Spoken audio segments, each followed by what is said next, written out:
Welcome to the Pro Ticker Deep Dive. Great to be here. We are digging into a stack of really high-impact research that you, our listeners, provided, and it details a fundamental shift happening in the $45.8 trillion American retirement system. That number 45.8 trillion, it's almost impossible to wrap your head around. It's really the engine of global financial stability. And now that engine is being retooled. Completely retooled. Exactly. For decades, retirement saving meant two things. You max out your 401k, and you invest in public markets. Mutual funds, bonds, index funds, that was the entire playbook. And the core message from all this research is that traditional playbook, it's fundamentally changing. What we're witnessing is the dramatic closure of a huge investment gap. Historically, the best opportunities, the highest return asset classes were reserved for the giants. The big institutional players. The massive pension funds, sovereign wealth funds, the big university endowments. And now, for the first time, those sophisticated assets are starting to flow down to the everyday American. Right into their 401ks and IRAs. Exactly. We're talking about access to private equity, private credit, real estate, and even digital assets like cryptocurrency. The market is opening up. The opportunity is huge, but, and this is the big but, the accompanying risk is equally significant. Right, and that's our mission today. We need to break down the regulatory shifts driving this, assess the real opportunities, but weigh them against the high barriers. The complexity, the fees, we've got to separate the real hype from the hard reality for the average saver. And to be really clear, this isn't just some incremental tweak to a few rules. The research calls this the most significant regulatory transformation in modern retirement history. So what was this specific catalyst? It was a two-part regulatory reversal in 2025. First, you had the August executive order, which directed the Department of Labor and the SEC to clear into the safe harbors for fiduciaries. So basically giving the green light to the people who manage the 401k plans. It gave them the green light they needed. And second, and this was crucial, was the revocation of that highly restrictive 2022 DOL crypto guidance. Oh, I remember that. That guidance had such a chilling effect on anything related to digital assets. It did. The DOL essentially backed away from that extreme caution and adopted a more, let's say, neutral facts and circumstances approach. And in plain English, what does that mean? In practical terms, it means a plan sponsor can now evaluate a private equity fund or a Bitcoin ETF using the same prudent standards that apply to a regular mid-cap mutual fund. And that shift is the key. That is the key that unlocked the $9.3 trillion held in 401k plans alone. Okay, let's unpack this. Why is this huge shift happening right now? We see market evolution all the time, but the research points to three massive macro forces all converging in 2025. Let's start with the root cause, the failure of the old system. Right. So the first force is just that. The defined contribution system hasn't provided adequate retirement security for a huge swath of Americans. A 401k The system. 401k system. Baby boomers, they had defined benefit pensions. Gen X got sort of a mix.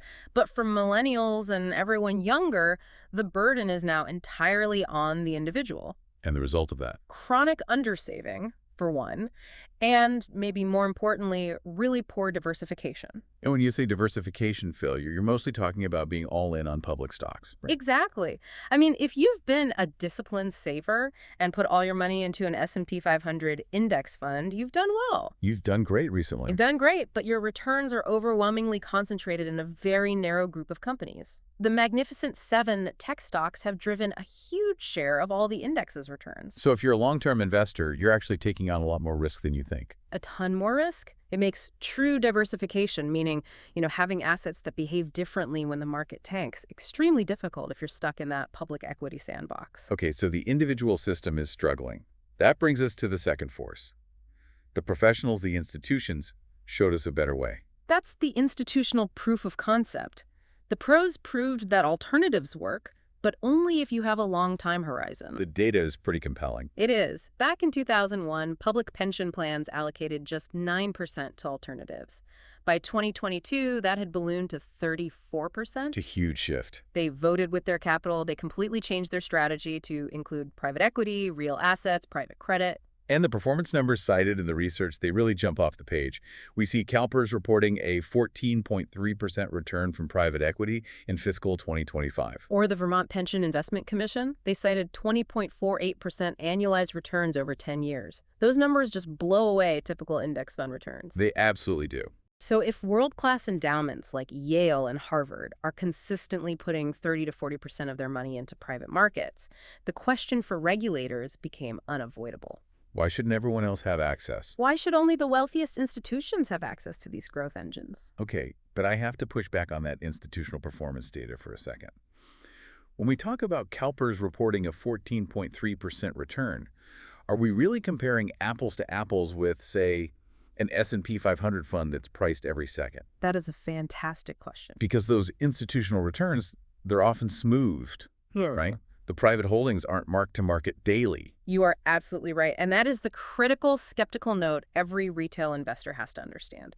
Private market valuations are subjective. They're less frequent. So it can hide the real volatility. That smoothing can mask volatility in the short term, making returns look better and less correlated than they might actually be. Yeah. So yes, the institutional success proves access is valuable, but it does not eliminate the valuation risk. Which brings us back to the regulators. And that's why that third force, the regulatory shift, was so important. It put the onus on fund managers to create vehicles that can actually handle this complexity for retail investors. Right. So let's talk about the heart of this revolution. What's fascinating here is that while digital assets, crypto grab all the headlines, the integration of private markets, that's private equity, private credit, real estate, infrastructure, that's the true multi-trillion-dollar core of this thing. And the reason for that is structural, right? I mean, the highest growth companies are just staying private for way longer now. Oh, longer and longer. Companies like Stripe, SpaceX, OpenAI, they're staying private well past the stage when they would have gone public 2 decades ago. So if you're a public investor, you missed the boat. Precisely. If a company generates 80% of its value while it's still private and you can only invest in public stocks, you're missing the biggest part of the growth cycle. So for long-term savers, this is about accepting what the research calls the illiquidity premium. Yes, let's define that term. It's crucial. So what is an illiquidity premium exactly? It's the extra compensation you expect to receive for locking up your capital. So when you buy shares in an S&P 500 ETF, you can sell it instantly. Any second the market is open. But when you invest in a private equity fund, your money might be locked up for 7 to 10 years. You can't touch it. So you demand a higher return for that lack of flexibility. You require a premium return, a higher expected percentage, to justify that loss of flexibility. And the data suggests that premium is real. And long-term retirement savers who don't need the money for decades are sort of the perfect candidates to capture it. They're ideally suited for it. And when you look at the potential scale here, it's transformative for the entire industry. How so? Well, if even a modest 5 to 10% of that $9.3 trillion in 401ks eventually flows into alternatives. We're talking about hundreds of billions of dollars. We're talking about nearly $1 trillion in new capital for the private market. It's a massive injection into the global $17.5 trillion private market industry. It changes where capital flows in the entire economy. Okay, this is where it gets really interesting because we have to introduce the critical caveats. Fees and barriers.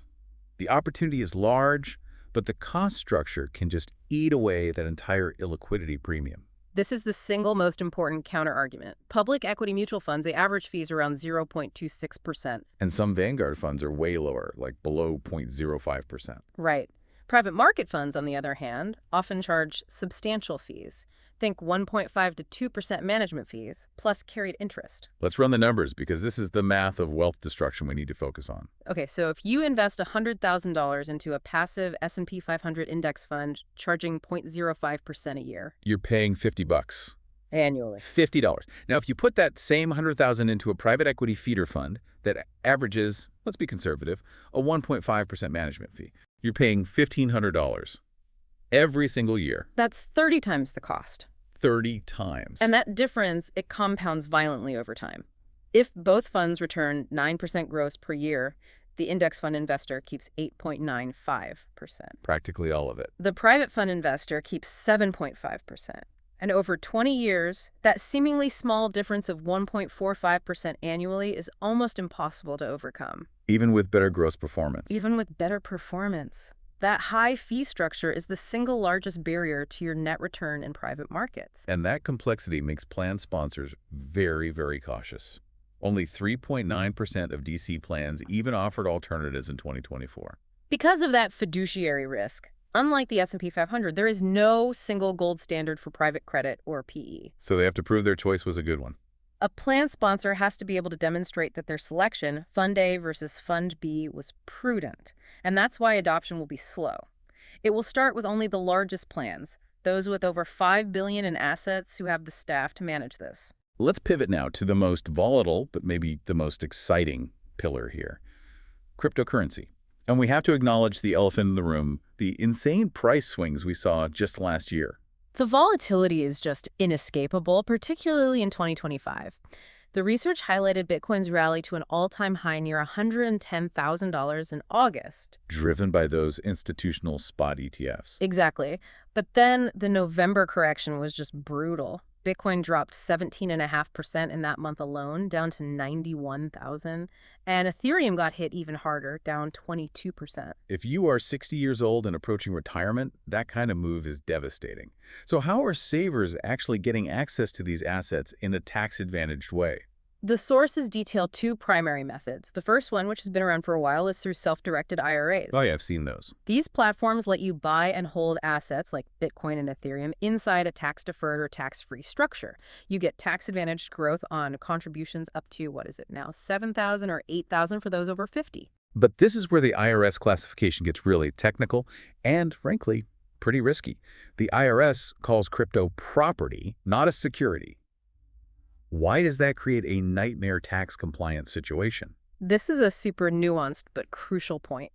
So when the IRS sees repeated high-frequency trading inside a retirement account, they can sometimes view it as operating a business. Not investing. Right. And if the asset being traded is property, like real estate, or in this case, crypto, that activity can potentially trigger something called unrelated business taxable income, or UBI. What does that mean? It means the IRS could say your active trading inside the IRA is a commercial activity. And if UBI is triggered, those gains are subject to corporate tax rates. Which completely negates the benefit of the IRA in the first place. It wipes it out. Now, for a long-term buy and hold strategy, you allocate 2 to 5% and you don't touch it. It's fine. But for anyone trying to day trade Bitcoin in their Roth IRA, the compliance risk is extreme. And the second mechanism is 401k access, which is the big new development. That access is slowly coming online, but via regulated, easy-to-manage vehicles. We're talking ETFs, trusts, managed index funds right on your 401k menu. So you won't be holding your own private wallet. No, you'll be holding a fund share. Broad rollout for that is probably still a year or two away, 2026 or 2027, provided the products meet those high fiduciary standards. Let's go back to the private market side for a moment, because you mentioned private credit earlier, and it's a less understood asset class that seems really relevant for retirement stability. What is it? Private credit is essentially lending money directly to medium-sized or smaller companies, completely bypassing traditional banks and the public bond market. Think of it as specialized corporate loans. And why should a 401k saver care about that over, say, traditional private equity? Well, for a retirement investor, it's compelling for 3 reasons. First, it usually offers higher yields than public corporate bonds. I think CalPERS reported 12.8% on private debt. Pretty good. Second, it often uses floating interest rates, which gives you a natural hedge against inflation. And most importantly, for diversification. It has a significantly lower correlation to the public stock market than private equity does. PE returns are often really tied to the overall economy. Private credit is debt, not equity. It provides income. It provides income streams. It's potentially a much safer first step for 401k plans looking to add non-public assets without the extreme lockup or volatility of pure equity investing. So what does this all mean for you, the individual investor? Let's review the reality here and pump the brakes a bit before anyone gets swept up in the hype. The bullish case is undeniable, but only for the right kind of person. That profile is so crucial. You need a long time horizon, 15 years or more. You should have significant current assets, and you need to be trying to fill genuine diversification gaps in your portfolio. And if you fit that profile. The research indicates that a well-constructed target date fund, one that allocates maybe 15 to 20% to PE and private credit, and perhaps 5 to 10% to digital assets, could plausibly deliver an extra 1 to 2% in annual return. And that 1 to 2% extra, compounded over 25 years. That's the difference between a comfortable retirement and a truly wealthy one. And, like you said, the tax advantage for crypto in an IRA is a huge draw. Absolutely. If you truly believe Bitcoin or Ethereum are going to appreciate significantly, putting a small slice, say 2 to 5% of a Roth IRA into it, allows all those potential future gains to be withdrawn completely tax-free. No capital gains headaches. Zero. But now for the bearish case, which focuses heavily on what you could call behavioral risk. Let's slow down here. We've talked about the fees, but what about the average person making these choices? This might be the biggest danger of all. We are taking investment menus that were pretty simple, choose the fund for your retirement year, and we're introducing Formula One level complexity. You're giving the keys to a race car to a student driver. That's a perfect analogy. The concern is that workers without real investment sophistication, faced with complex, illiquid, high-fee menus, are just very likely to make big mistakes. Like what? They'll chase returns, over-allocating to the riskiest, highest-fee funds. Or they'll panic during a market crash and try to sell their illiquid assets, taking a massive loss. The mistakes we saw retail investors make in 2008 could be amplified by products they don't really understand. And just to circle back to the fees one last time, the skeptics argue that those fees 1.5% and up are just fundamentally bad for the average middle-income American. That's the core conflict. This revolution democratizes access to institutional-grade tools. That those tools require institutional-grade skill. And discipline.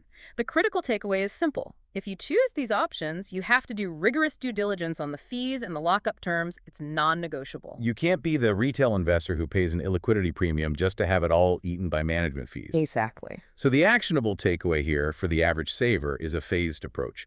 Focus on structure. Focus on conservative position sizing. Yes. For the average 401k saver, start small and conservative. If your plan offers a target date fund that allocates, say, 10 to 20% to private credit or diversified lower-fee PE funds, that is probably the safest way in. And you seem to favor private credit as that entry point. We do. We think private credit specifically offers a really compelling value because of its income generation and that lower correlation to stocks. And for the crypto portion, whether it's in a self-directed IRA or a managed 401k option, the discipline has to be ironclad. Extreme discipline. You should only allocate what you are genuinely prepared to lose entirely. Keep it in that conservative 2 to 5% range of your total portfolio. Treat it as a satellite. Treat it as a long-term, high-risk, high-reward satellite holding, not as a core savings vehicle. So the bottom line seems to be that the old playbook, max out your 401k in an S&P 500 index fund and call it a day, that's now just one option among many. Just one option in a much wider field. The new playbook is richer, it's potentially far more rewarding, but it demands that you treat these alternatives as genuine, complex portfolio components that require diligence, not just as lottery tickets. The time for passive, set-it-and-forget-it saving is ending. The time for informed, disciplined decisions has begun. See you all in the next Pro Ticker Deep Dive.